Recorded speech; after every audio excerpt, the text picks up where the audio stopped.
न्यायालयाची skill taste झाली. आधी एप्रिलमध्ये लेखी परीक्षा झाली, त्याच्यानंतर काल विद्यार्थ्यांची स्किल टेस्ट झाली, ज्याच्यामध्ये गोंधळ उडालेला आहे. पार उच्च न्यायालयाची स्किल टेस्ट, जे उच्च न्यायालय सांगतं की सगळ्या गोष्टी पारदर्शकपणे व्हायला हव्यात, त्यांचीच परीक्षा पारदर्शक होत नाही, गोंधळ उडतो आणि त्याचा सगळा फटका विद्यार्थ्यांना बसतो, विद्यार्थ्यांना मनस्ताप होतो.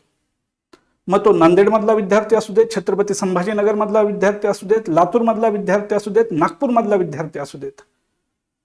म्हणजे की कशा पद्धतीनं परीक्षा घेऊ नये याचं उत्तम उदाहरण म्हणजे कालची परीक्षा. मुळात पूर्वी जी स्किल टेस्ट व्हायची, म्हणजे लेखी परीक्षा झाल्यानंतर स्किल टेस्ट व्हायची, ती स्वतः मुंबई उच्च न्यायालय घ्यायचं. यावर्षी त्यांनी पहिल्यांदा सेकंड पार्टीकडे हे दिली. त्या कंपनीचं नाव त्यांनी सांगितलेलं नाही. ती कंपनी ही स्किल टेस्ट घेणार. प्रायव्हेट सेंटर होते. मी आत्ता एक व्हिडिओ पाहिला नांदेडमधल्या त्या महिलेचा, विद्यार्थिनीचा. ती पोरगी ढसाढसा रडत होती. गेल्या 4-5 वर्षापासून ती अभ्यास करतीये, मेहनत केली. अर्थात ती लेखी परीक्षा पास झाली, कॉम्पिटिशन खूप होती. मी अनेक विद्यार्थी पाहिलेले आहेत की ते नाही ते कट ऑफ पार करू शकले. त्या मुलीने तो कट ऑफ पार केला. काल ती नांदेडमध्ये सेंटरमध्ये गेली, लॉग इन झालं आणि लॉग इन झाल्यानंतर कीबोर्डच चालत नव्हता. ही आपल्या देशाची व्यवस्था, ही आपल्या देशाची मुंबई उच्च न्यायालयाची परीक्षा. त्या मुलीने तक्रार केली, पण तो सेंटरवाला जे होते त्यांनी कोणतीही तक्रार ऐकली नाही.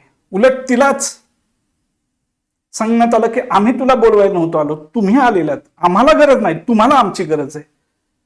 हे प्रायव्हेट सेंटरवाले असे करतात. आणि तुम्ही म्हणता ऑनलाईन परीक्षा घ्या. अशा होणार त्या ऑनलाईन परीक्षा? मी अनेक लोकांशी बोललो, काय एकतर लॉग इनच होत नव्हतं. मग आता लॉग इन होत नाही, पोराने पेपर कसा सोडवायचा? त्याला सांगितलं दुसऱ्या शिफ्टमध्ये, सकाळी 10ची शिफ्ट होती त्याची, लॉग इन झालं नाही. संध्याकाळी 5 वाजेपर्यंत ते पोरग तसंच त्या सेंटरला उभा आहे लॉग इन होण्यासाठी. कसं? म्हणजे विद्यार्थ्यांनी अभ्यास करायचा, मेहनत करायची, रक्ताचं पाणी करायचं, आणि तुम्ही अशा परीक्षा घ्यायच्या? आत्ता संघटनेची परीक्षा होऊन गेलेली आहे, त्यातून तुम्ही सुधारलेले नाहीत. उच्च न्यायालय, सर्वोच्च न्यायालय फक्त आपल्याला सल्ले द्यायला असतं, असं करा, तुम्ही तसं करा, हे कॉक्रोच आहेत, ते हे आहेत, ते आहेत. तुम्ही काय आहात? तुम्ही तुमच्या परीक्षा कशा घेताय? बरं ठीक आहे, चला लॉग इन नाही झालं, आता लॉग इन झाल्यानंतर मध्येच लॉग आउट व्हायचं, हे कसं काय? म्हणजे की जे टायपिंग होत आहे, म्हणजे ते पुसटच अक्षर यायची, मध्ये कुठे कॉमा आहे तो व्यवस्थित दिसायचा नाही, म्हणजे तो टाईप करत पुढे चाललाय, त्या स्क्रीनवर दिसलं पाहिजे ना. इतकी धांदली विचारू नका. आणि तरी हा महाराष्ट्र आहे. ह्या महाराष्ट्रात अशा प्रकारच्या गोष्टी होताना दिसत आहेत आपल्याला.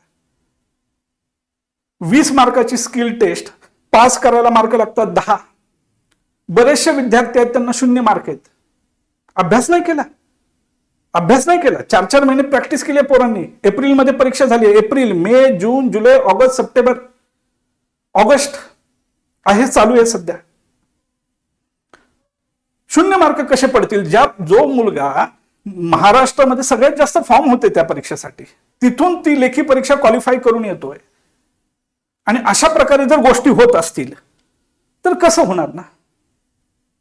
संभाजीनगरमध्ये विद्यार्थ्यांनी आंदोलन केलेले, नांदेडमध्ये विद्यार्थ्यांचं मनस्ताप, नागपूरमध्ये आंदोलन केलेले आहे. यावर उपाय काय? तर यावर उपाय एकच आहे, स्किल टेस्ट परत झाली पाहिजे. ती मुंबई उच्च न्यायालयाने घ्या किंवा सेकंड पार्टीला कोणाला द्यायची त्याचे द्या, परंतु ती इन्फ्रास्ट्रक्चर हे व्यवस्थित असलं पाहिजे. प्रॉब्लेम आमचा नाहीये, प्रॉब्लेम तुमचा आहे. आम्ही आमच्या अभ्यासात कुठे कमी नाही आहोत. आम्ही कट ऑफ काढलेला आहे. आम्ही तुम्ही सांगेल त्या दिवशी सांगेल त्या सेंटरवर आलेलो आहेत. सगळं तुम्हीच ठरवलंय ना, मग तुम्ही परीक्षा व्यवस्थित का घेत नाही? तरी बरं, आता ते पुण्यामध्ये, संभाजीनगरमध्ये, नागपूरमध्ये विद्यार्थ्यांनी एमपीएससीचे आंदोलन केले. हे ऑनलाईन परीक्षा घेणार होते म्हणे. 12 लाख फॉर्म आलेत गट क साठी. मग काय धांदल उडली असते यांची. त्यामुळे मी एक गोष्ट तुम्हाला क्लिअर करतो, ही स्किल टेस्ट रद्द झाली पाहिजे, परीक्षा म्हणून ही कालची, आणि ती पुन्हा झाली पाहिजे. विद्यार्थ्यांना योग्य न्याय मिळाला पाहिजे. त्यांनी केलेले कष्ट, त्यांनी केलेले प्रयत्न, ते त्या परीक्षेमध्ये दिसले पाहिजेत. तो पास होत नसेल त्याच्या चुकांमुळं तो नापास झाला पाहिजे, तुमच्या चुकांमुळे नाही. तुमच्या चुकांचा परिणाम विद्यार्थ्यांवर पडता कामा नये. हे व्यवस्थित केलं पाहिजे, अन्यथा विद्यार्थी रस्त्यावर उतरतील. धन्यवाद.